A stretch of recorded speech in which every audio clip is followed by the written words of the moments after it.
ये तिरंगा लहराते बच्चे और कहीं के नहीं बल्कि कश्मीर के हैं। 15 अगस्त से पहले इन बच्चों की तरफ से निकाली गई ये रैली तस्वीर है बदलते कश्मीर की।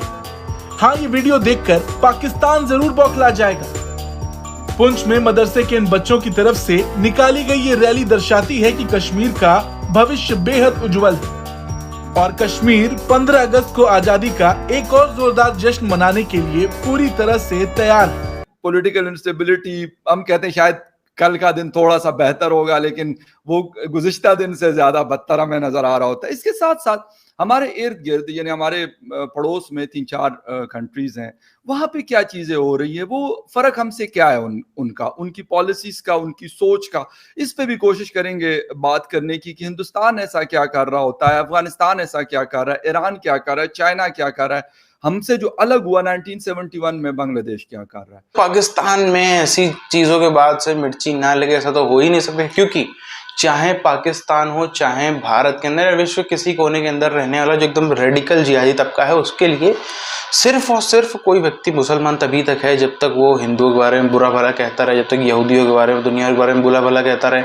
भारत की टीम के हारने पर जश्न मनाए, जब कुछ पाकिस्तान करे, कुछ तालिबान करे, कुछ कहीं बॉम्ब ब्लास्ट हो जाए भारत में, तब जश्न मनाए।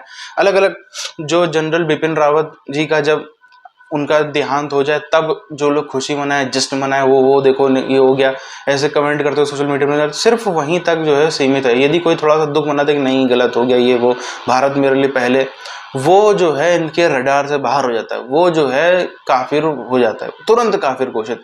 हमने देखा है कितने अशफाक उल्लाह खान से लेके एपीजे अब्दुल कलाम तक किसी को भी जो है वो इनके समाज ने स्वीकार नहीं था, बाहर कर दिया था जब तक वो जीवित थे। मरने के बाद कुछ भी करे, लेकिन जब तक जीवित थे किसी ने भी इनको आदर्श नहीं माना, कुछ भी नहीं माना। ये सच्चाई रही है इस देश की। कश्मीर में मदरसे के बच्चों की तरफ से निकाली गई रैली देखकर पूरा देश गदगद है। धारा 370 हटने के बाद से कश्मीर की बदलती सूरत का ये एक छोटा सा उदाहरण है।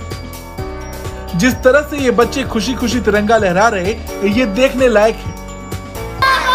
आजाद हिंदुस्तान जिंदाबाद, आजाद हिंदुस्तान जिंदाबाद, आजाद हिंदुस्तान जिंदाबाद। धारा 370 को हटे 4 साल हो गए हैं और इन 4 सालों में कश्मीर ने खूब तरक्की की।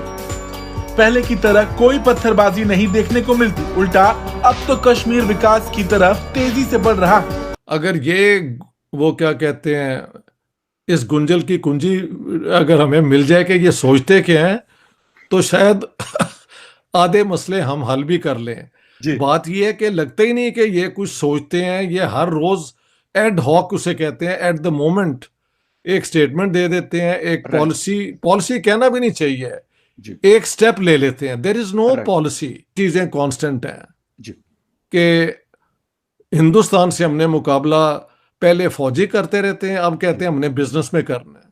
भाई आप क्यों मुकाबला कर रहे हैं? आप कहें कि हम अपनी जो वो है ना इकोनॉमिक डिफिकल्टीज को खत्म करने के लिए हम अब नई पॉलिसीज बनाएंगे जिसमें बिजनेस के ऊपर एम्फेसिस होगा, ट्रेड पे होगा, इंडस्ट्री लगाने पे होगा। ये तो पॉजिटिव स्टेटमेंट है। को यही समझ आए कि भाई ये ठीक है, इंडिया के खिलाफ है तो ये पाकिस्तानी नेशनल है, वरना तो कोई और बात करने की तो बनती नहीं।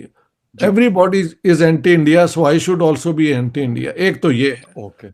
दूसरा, जब आप यू आर इन डिफिकल्टी तो कोई इस्लामिक कार्ड प्ले कर दें, बिल्कुल, या जाते जाते अगर आपने कुछ नहीं किया तो कोई और इस्लाम का काम करते हैं। जैसे सेनेट वालों ने जाते जाते एक नया कानून बना दिया है, whenever in trouble use the Islamic card. ये वो है कि अभी सेनेट इतने साल और क्या करती रही, कुछ भी नहीं।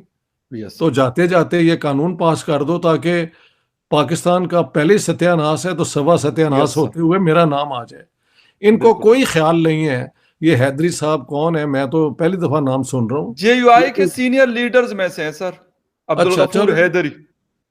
गफूर हैदरी साहब जो हैं, उन्होंने और क्या अचीव किया है? वहां पे मैंने लोगों को प्रैक्टिकली अपने अपने जो भी है उसके अंदर इन्वॉल्व देखा है। मतलब कि कैसे बच्चों को एजुकेशन देने पे बहुत जोर है। गरीब से गरीब लोग जो हैं वो कोशिश करते हैं कि बच्चों को एजुकेशन मिले, क्योंकि उस एजुकेशन के जरिए कई बहुत क्या कहते हैं सिंपल बैकग्राउंड के, मॉडेस्ट बैकग्राउंड के लोग आगे आ रहे हैं। जी तो एजुकेशन पे बहुत इंटरेस्ट है, और अपना कारोबार अगर किसी के पास है उसको बढ़ाने में बहुत इंटरेस्ट है। ओके वो पॉलिटिक्स है। But basically Narendra Modi was claiming कि हम इंडिया को अगले 2-3 साल में इकॉनमी नंबर 3 बना देंगे। तो उनका एम्फेसिस सोशल डेवलपमेंट पे, इकोनॉमिक डेवलपमेंट पे, एजुकेशनल डेवलपमेंट पे आपको नजर आएगा, और वो कामयाब भी नजर आते हैं। मैंने तो आपको बेशक। बताया। अब जी। आप बांग्लादेश चले जाएं, जी वहां पे उनका कमाल ये है कि सबसे गरीब इलाका होता था। बिल्कुल। तो हम कहाँ रह गए हैं? हम वही डिफेंस और गौरी मिसाइल बना लिया, और ये बना बाबा लिया, गौरी, और वो खालिद क्या नाम है, किदवाई खालिद साहब, टैंक है। हाँ खालिद, वो उस थिंक टैंक वालों ने कि हम यहाँ बम गिराएंगे, वहां गिराएंगे। मैंने कहा यार, किदवाई साहब ने पूछो कि अगर हम गिराएंगे तो वो क्या गिराएंगे। कहते हैं कि वो आसिम मुनीर साहब ने बड़े कोई कहा है कि हम इकोनॉमिक डेवलपमेंट करेंगे, ये करेंगे। बातें तो ये बहुत खूब करते हैं, अमलन क्या होगा वी डोंट नो। अच्छा और डॉक्टर, अफगानिस्तान की जी हुकूमत जी जो है, प्लीज, जैसे मुझे समझ आ रही है, जी जी उनकी आइडियोलॉजी तो बहुत रिएक्शनरी है। वो ईरान से और सऊदी जो फंडामेंटलिज्म है उससे भी 10 गुना आगे हैं। वो उनकी कल्चरल लेवल बहुत जी प्रिमिटिव है। हुकूमत वहां पे ना हो तो ईरान भी एक बड़ी ग्रेट पावर बन सकता है। यस वो तो उनको रोका हुआ है। मेरे डॉक्टर थे जो ईरानी हैं, उनसे बात हुई, उसने कहा ईरान के लोग तंग आए हुए हैं इनके मौलवियों के बिल्कुल सही। रूल से। यस तो लेकिन उनके पास फौज है और वो पुलिस है, तो वो टेरराइज करके लोगों को काबू रखते हैं। बिल्कुल लेकिन वहां पे सेकुलर सोच बहुत आ गई है ईरानियों में, यंगस्टर्स में। जैसे पाकिस्तान में पता लगा है कि जो बिल्कुल। यंगस्टर्स हैं वो सही यस नई नई सवाल कर रहे हैं कि कश्मीर यस का चूरन मच बेचो, देखें क्या बनता है। क्योंकि राइट, पाकिस्तान आर्मी की सारी ओरिएंटेशन तो प्रो अमेरिकन है ना।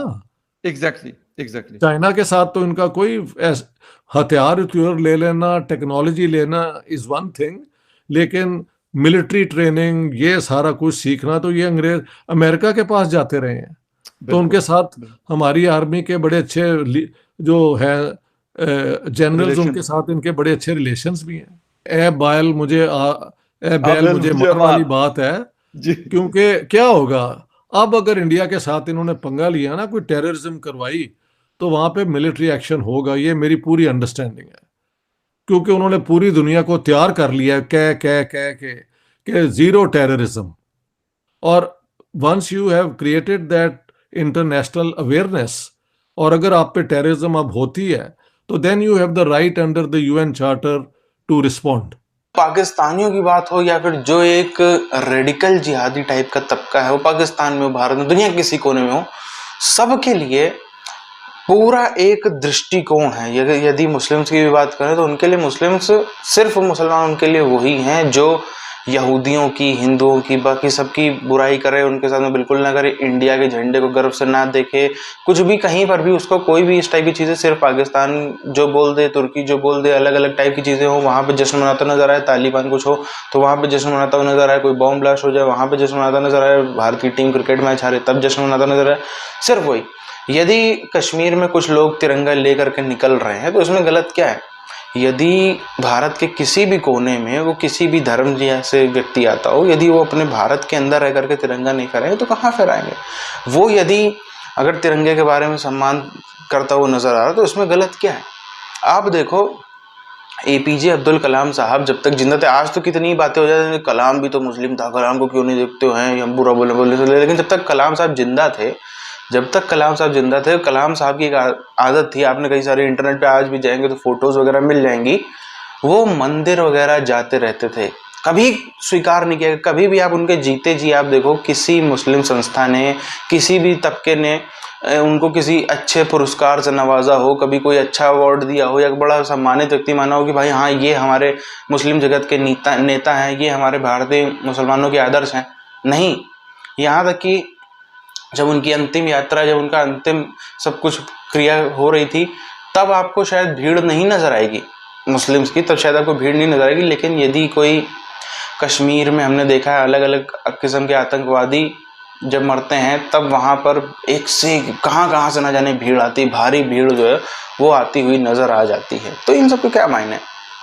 इन सब के मायने यही हैं कि यदि कोई मुसलमान तभी तक मुसलमान, आप देखो कश्मीर में भी जो एक आंकड़ा दिया जाता है कि 10 लाख मुसलमान मर गए, कोई कहता है 2 लाख मर गए, जितने भी, उसमें से बड़ी संख्या तो उनकी है, आधे से ज़्यादा तो वो हैं जिनको मुसलमानों ने ही मार डाला। और वो मुसलमान कौन थे? वो आतंकवादी और रेडिकल जिहादी माइंडसेट मुसलमान थे, जिन्होंने थोड़ा सा, जो पुलिस में मुसलमान भर्ती थे या जो नहीं चाहते थे भारत की बुराई हो, नहीं देखा जाता था जिनसे तिरंगे का अपमान, उनको मार दिया। और फिर उसका भी इल्ज़ाम डालते हैं भारत पे, हिंदुओं पे, सब पे डाला जाता है।